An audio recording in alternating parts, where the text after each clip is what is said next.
if you look at the current attack in Bajaur, which targeted Jamiat Ulema-e-Islam's workers' convention, it points to ISKP's growing footprint in the ex-Fatah region, particularly in Bajaur.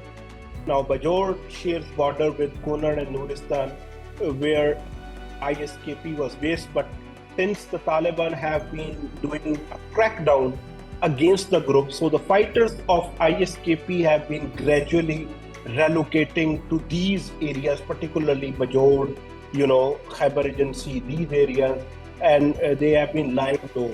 So we were seeing, isolated incidents of targeted assassinations of JUI-F leaders and other targets as well by ISKP.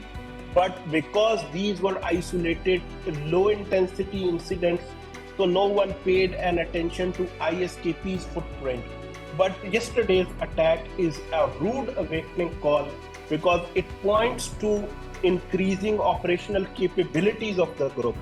So if a suicide bomber walked in with 12 to 15 kilograms of explosive and is able to target a big political rally, not only it points to increasing capabilities of the group, but it also points to a huge security lapse and failures on the part of the security institution. Number one, every terrorist attack is an intelligence failure.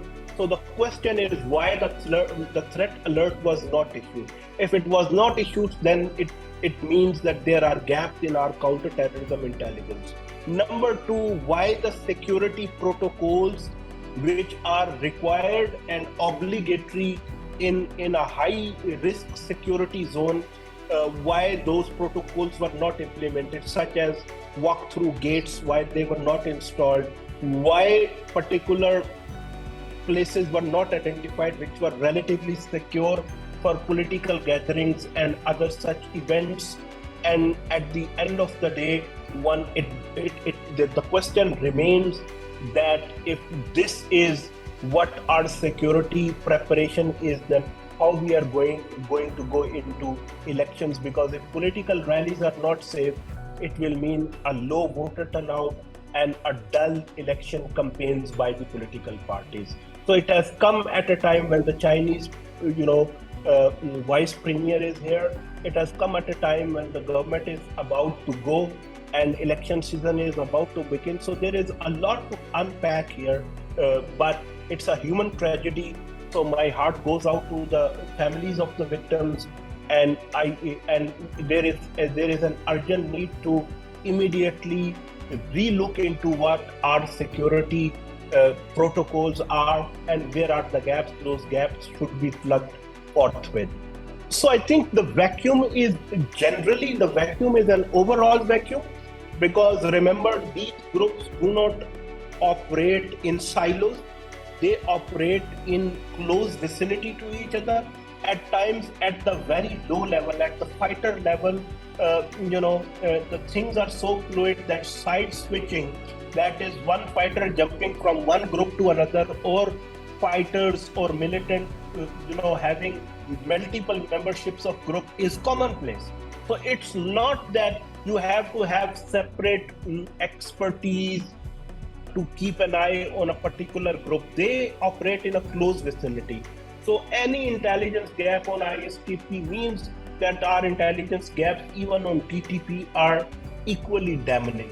So I think what is required is a refocus on counter-terrorism intelligence, and wherever there are gaps in actionable intelligence, those gaps should be filled.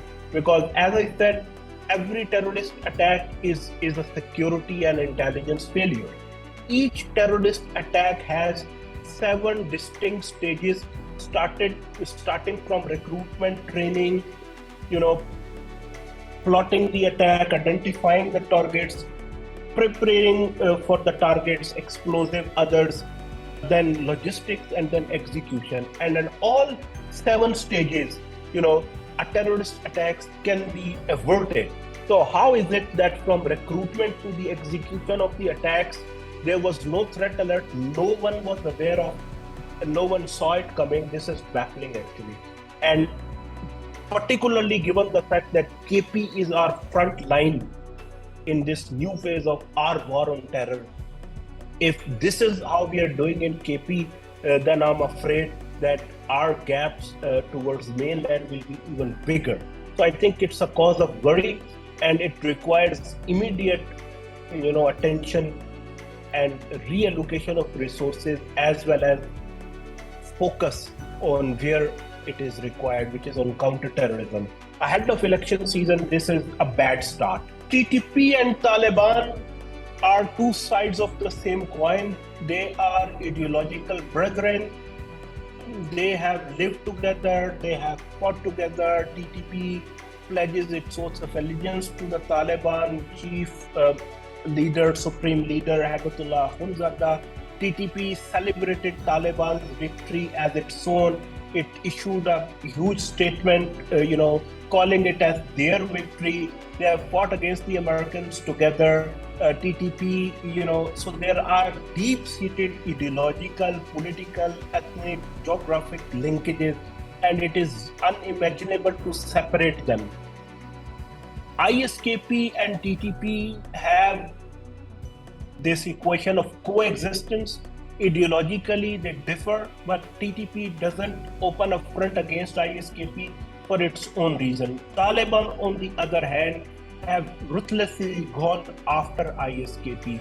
But within ISKP and the Taliban, because these movements are so decentralized, there is this notion that certain elements of the Haqqani network were, accommodating ISKP in some areas.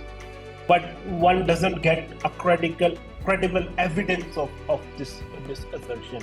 It's as a result of these nexuses, rivalries and camaraderies since the Taliban's takeover, there is a complicated and a very complex picture emerging, where there is a major regrouping going on, and these groups are benefiting from the weak writ of the states, both in Pakistan, its periphery, northwestern periphery, as well as Afghanistan.